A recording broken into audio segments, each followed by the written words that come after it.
And now let's use the form that we're looking at specifically. Let's hit the plus button and say, now we're going to pay off the credit card. Let's use the designated form, the pay down the credit card. By the way, this form is different than the credit card over here, which I believe is going to be used if you had like if you called the credit card company and said, hey, look, you gave me a penalty or something, and I'd like you to waive it, and they waived the penalty or something like that, so that so they reduce the amount that you owe them, so you're going to post possibly a credit to the credit card.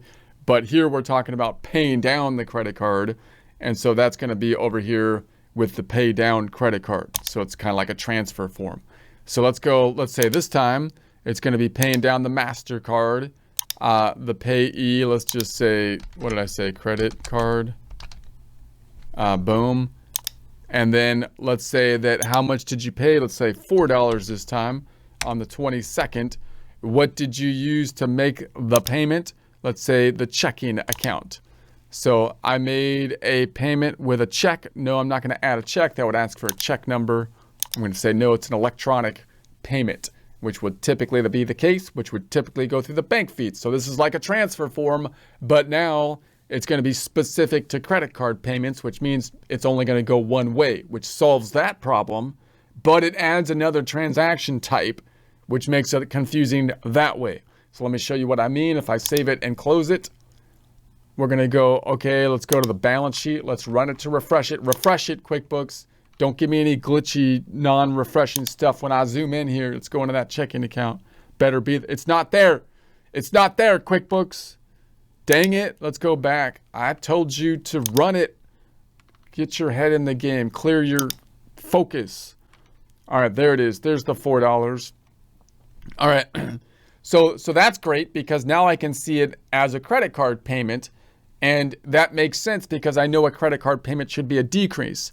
Now, the downside of this is, so QuickBooks is, the bottom line is, QuickBooks is very good at basically making the transaction type forms specific for particular transactions, which can give us more detail just by looking at the form type, and can also give us more options in terms of how we would like to sort the data. Because if I just want to look up in here the payments of the credit cards, I can sort by form type to find just the credit card type form, which is great. However, the downside of that is, what if I want to sort and find just all of the decreases to the checking account?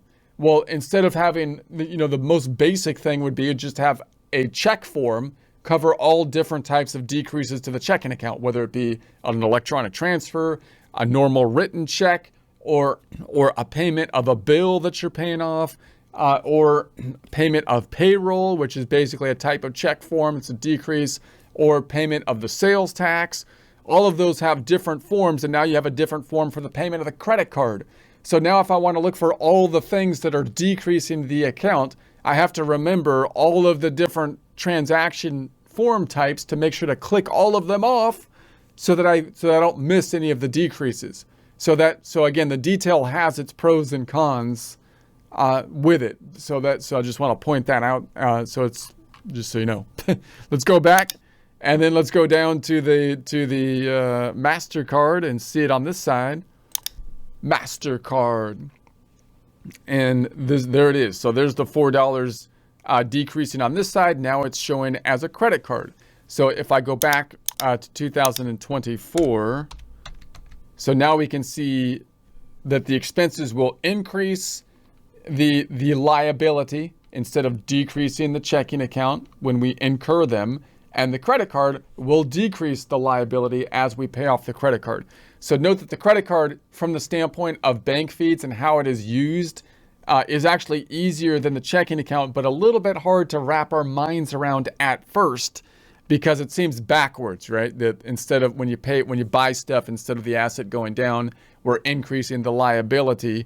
But we can typically do it all with the bank feeds, at least for small businesses, oftentimes, which makes it, pretty easy to do. We should still be doing bank reconciliations and whatnot, but they should be really easy to do because we're going to construct our entire books from the bank feeds, because we have like the easiest format usually with the checking account, in that we're using all electronic transfers in order to deal with the credit card. Whereas again, with the checking account, we have all those accrual problems that could get in the way, complicating just making our books from the bank feeds. All right, and we'll talk more about that when we get to the bank feed course or section. Exit without saving. There it is. By the way, if I go back into this and I go into let's go into the checking account again, and notice you have this switch to modern view up top. So if I go to this, it looks like they're kind of A/B testing this view versus the prior view. If I go into here, it's giving you that, this is where the filters are. So if I search by the filters, that's going to give us our filtering options on the right. So you'll note that the default filter that's already in place is it's filtering by the account that we're in, the checking account. So typically what we want to do in these filters is then say, I need to add another filter because I want to search by one of the headers, typically transaction type, probably most common transaction type. And then I can say I want it to be equal to, and then I have to choose which ones. Now I can choose multiple of these, but if I just want to choose one, I got the credit card payment. Boom. And so there's that, and say okay. And so that filters us down to just the credit card payment. So that you might say, hey, look, I don't use the filters that often, and that might be the case. But sometimes you might need them, and that's when this stuff really comes into play, because like we say, the journal entry will be the same on all the journal entries. It's really when there's a problem and you have to go into your checking account and kind of drill down on the information, try to figure something out, in which case this stuff starts to matter more, right? It's not going to have an impact on the actual what's being reported, meaning if you used an expense form, or if it was a deposit form, if it was a transfer, or if you use a transfer form, or if you use a credit card payment form, it's going to be the same journal entry, same end result on the financials, but have an impact when you want to drill down on the detail, typically in the general ledger, which QuickBooks calls the transaction detail, typically with the use of filters. When we filter, typically we want to filter by the transaction type.